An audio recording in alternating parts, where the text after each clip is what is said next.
Allah is the Lord of the nafs, the people. Allah subhanahu wa ta'ala is the Lord of the people. قُلْ أَعُوذُ بِرَبِّ النَّاسِ مَلِكِ النَّاسِ إِلَهِ النَّاسِ مِنْ شَرِّ الْوَسْوَاسِ الْخَنَّاسِ الَّذِي يُوَسْوِسُ فِي صُدُورِ النَّاسِ مِنَ الْجِنَّةِ وَالنَّاسِ. Allah subhanahu wa ta'ala declares Himself the Rabb of the people, and He asks us to seek His protection. But what do we seek His protection from?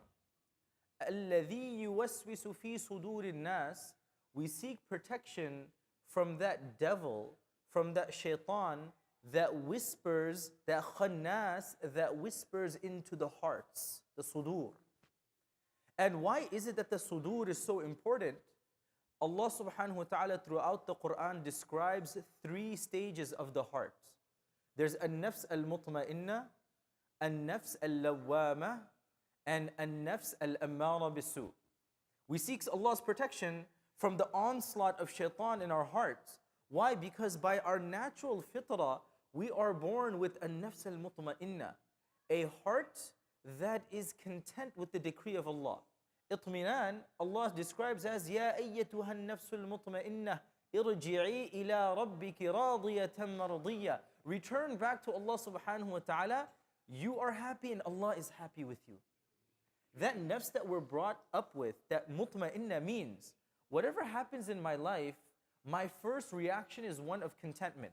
I get a call, somebody in my family passed away, my reaction is one of قَدَّرَ اللَّهُ وَمَا شَاءَ فَعَلْ. I get a news that, listen, my job is not going to go the way I expected it, my business is not going the way I expected it. And nafs al-mutma'inna is that nafs that is content with the decree of Allah subhanahu wa ta'ala.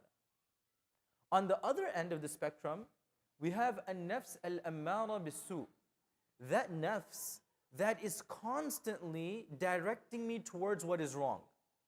Having inclinations to wrong is okay. As human beings, we have those inclinations.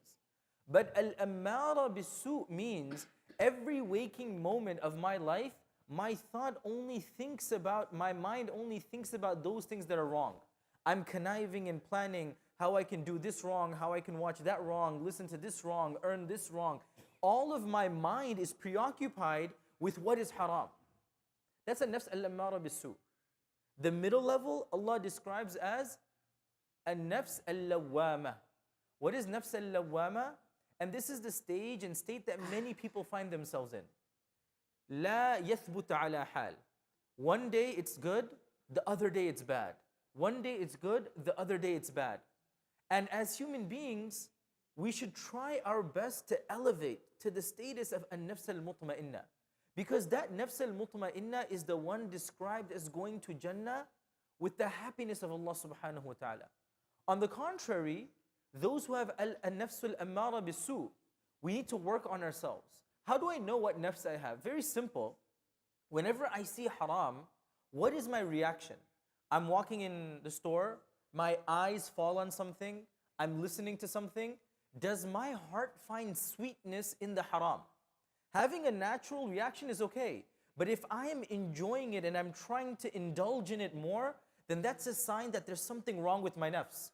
As opposed to, I see something and my first reaction is I'm going to do ghaddul basar. I listen to something and I realize, you know what, this is not appropriate. I get a haram opportunity and I tell myself, you know what, this is not good for me. I have the opportunity of earning haram and I say, you know what, ma indallahi baq. Whatever is with Allah subhanahu wa ta'ala is better.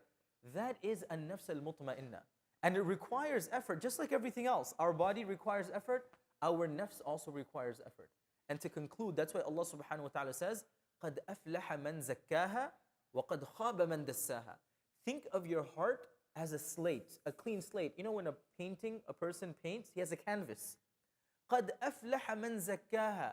Successful are those people who take the canvas of their heart and they clean it. وَقَدْ خَابَ مَنْ دَسَّاهَا. But the person who's careless about that canvas and it's all muddy and it's all dirty, قَدْ خَابَ. That person is the true loser. May Allah subhanahu wa ta'ala allow us to clean our hearts, and may Allah subhanahu wa ta'ala protect us from the whisperings of shaitan and muddying our hearts. Ameen ya Rabbal Alameen. Just a reminder,